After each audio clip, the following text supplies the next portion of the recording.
नमस्कार दोस्तों। मैं देव गुप्ता। आज एक बहुत ही इम्पोर्टेंट टॉपिक पे मैं बात करूंगा जो पूरी दुनिया मानव जाति के लिए जानना बहुत जरूरी है, बहुत ही इम्पोर्टेंट है।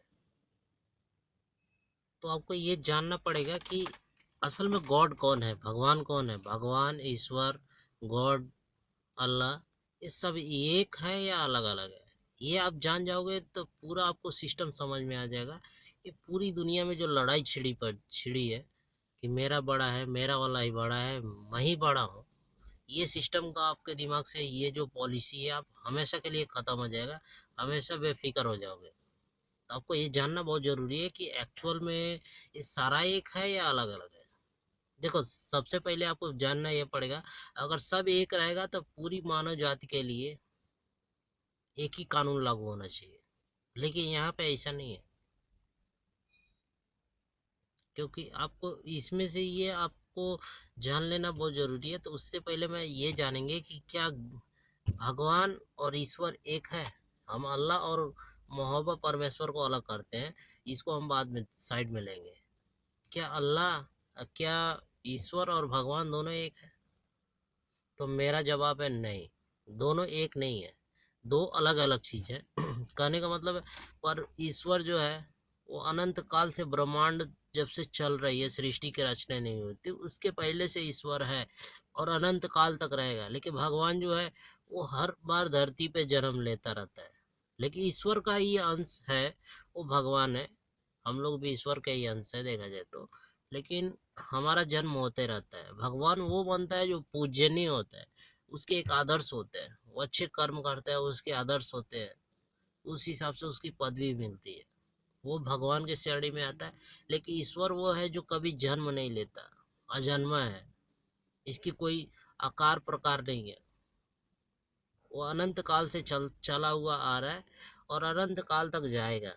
ओम है, ओम है, जो ओम है वो वो ईश्वर का ही प्रारूप है, चाहे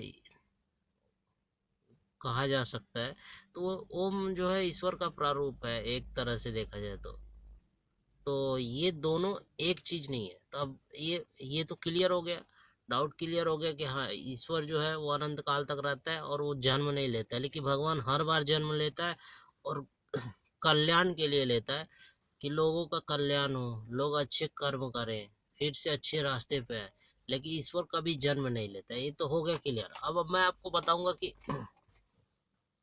कि जो अल्लाह है और महोबा है, अच्छा परमेश्वर है, तो ये तो अल्लाह, ईश्वर और भगवान जो है वो तो अलग अलग चीज हो गया। अब उसमें भी आपको देखना है, जो अल्लाह और परमेश्वर है तो वो अलग अलग चीज है या एक ही है। तो आपको जानना बहुत जरूरी है, क्योंकि ये आप जान लोगे तो आप पूरी तरह से बेफिक्र हो जाओगे। तो अभी भी मैं क्लियर कर दूं, जब भगवान और ईश्वर एक नहीं है तो अल्लाह भी एक नहीं है। अल्लाह और अल्लाह और अल्लाह जो है और ये परमेश्वर, ये दो और ईश्वर एक नहीं है। क्योंकि अगर एक रहता तो सबका आदेश एक बराबर होता। जब वेद भेज दिया गया है शुरू में, जब वेद जब वेद भेजा जा चुका है तो उसका सवाल ही नहीं पैदा होता आने का। लेकिन क्या है, उसके बाद भी ये आया है। क्यों आया भाई, क्या जरूरत पड़ गई? तो ऑलरेडी वेद है ऑलरेडी, तो आने का सवाल ही नहीं पैदा होता है कुरान को और बाइबल को। क्योंकि सारा सिस्टम, इको सिस्टम यहाँ पे है, हर चीज है। तो वेद को उसको आने की जरूरत ही नहीं है। लेकिन इसको न देख देख के, इसके वजह से एक कबीले के लिए आया था एक कुरान का जो है अलग डिफिनेशन है, उसका मैं बाद में बताऊंगा। यहाँ पे आप देखो, वेद में है, कुरान में है और बाइबल में है। वेद ये बोलता है कि आप जानवरों की रक्षा करो, इंसानों की रक्षा करो। हर इंसान के बारे में बताया गया कि इंसान को कैसे कर्म करना चाहिए, कैसे रहना चाहिए, इंसान का क्या फर्ज है। लेकिन कुरान में अलग ही बताया गया है। कुरान में बलि देने की बात कही गई है। जानवरों को खाने की बात की गई है। लेकिन यहाँ पे पूरे वेद में कहीं भी आपको खाने पीने के लिए आपको कहीं भी नहीं मिलेगा कि खाने पीना है इसमें, जानवरों को खाना है, मारना है, कुर्बानी देना है, ऐसा कहीं भी वेद में नहीं लिखा है। लेकिन आप जब बाइबल को पढ़ोगे, कुरान को पढ़ोगे, तो इसमें मारने का, खाने का, ये सारा वर्णन है। तो आप, और ये तो रहा हमारा, ये नॉर्मली एक वर्जन मैंने बताया कि हाँ ये चीज़ से डिफरेंस है कि दोनों एक हो पाएगा कि नहीं हो पाएगा, तीनों एक हो पाएगा कि नहीं हो पाएगा। अब मैंने भगवान और ईश्वर में तो डिफरेंस बता दिया, लेकिन ये भी मैंने एक डिफरेंस मैंने कंफर्म कर दिया कि ये दोनों तीनों एक है कि नहीं है। ये कभी भी नहीं हो सकता। शिक्षाएं भी अलग अलग है। एक शिक्षा नहीं है कि चलो हाँ ये करने के लिए शिक्षा भी अलग अलग है। अब मैं बात करूंगा कि यहाँ पे न्यायकारी हो ही नहीं सकता। इस्लाम धर्म में है, इस्लाम धर्म में कि वो उसको ही जन्नत मिलेगा जो मुस्लिम है, बाकी किसी को नहीं मिलेगा। ईसाई धर्म में भी ऐसे है, बौद्ध धर्म में भी ऐसे है, जैन धर्म में भी ऐसे है कि जो, लेकिन आपको जब वेद पढ़ोगे, सनातन धर्म का जो वेद पढ़ोगे, तो उसमें आपको मिलेगा जो जैसा कर्म करेगा उस हिसाब से उसको अगला जन्म होएगा। चाहे उसको मिलेगा कि नहीं मिलेगा वो बाद में डिसाइड होएगा।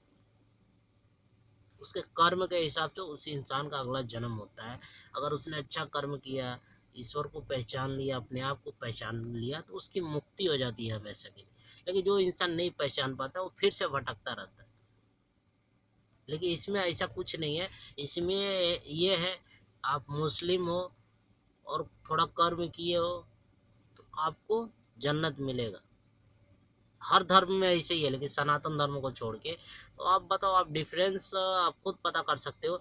जब ईश्वर, अल्लाह और महोबा ये तीनों एक नहीं है, उसकी शिक्षाएं भी अलग अलग है।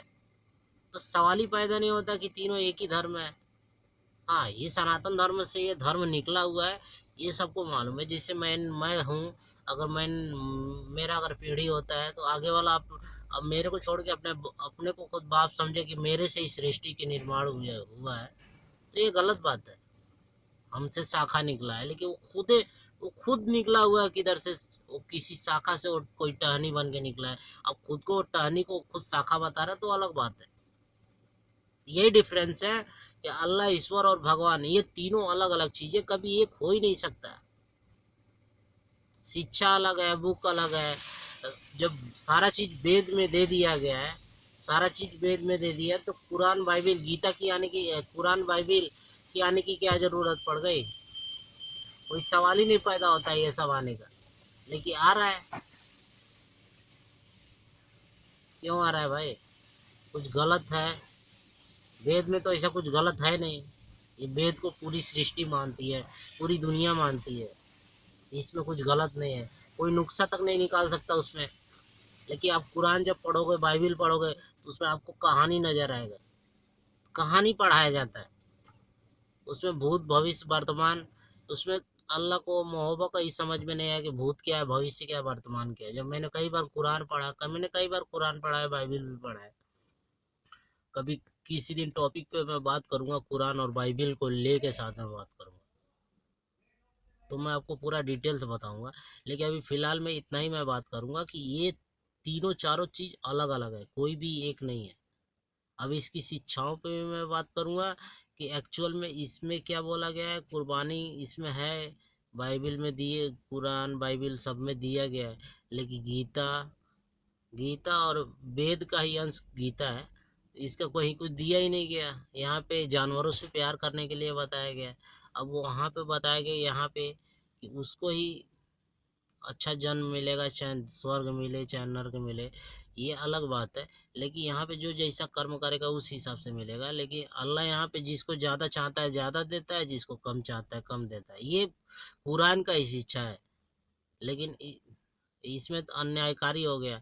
लेकिन जब आप उसमें देखोगे, आप जब वेद में देखोगे, तो ऐसा कहीं भी अन्यायकारी नहीं है। तो धन्यवाद। इसको भी कुछ डाउट लगता है तो पूछ सकता है।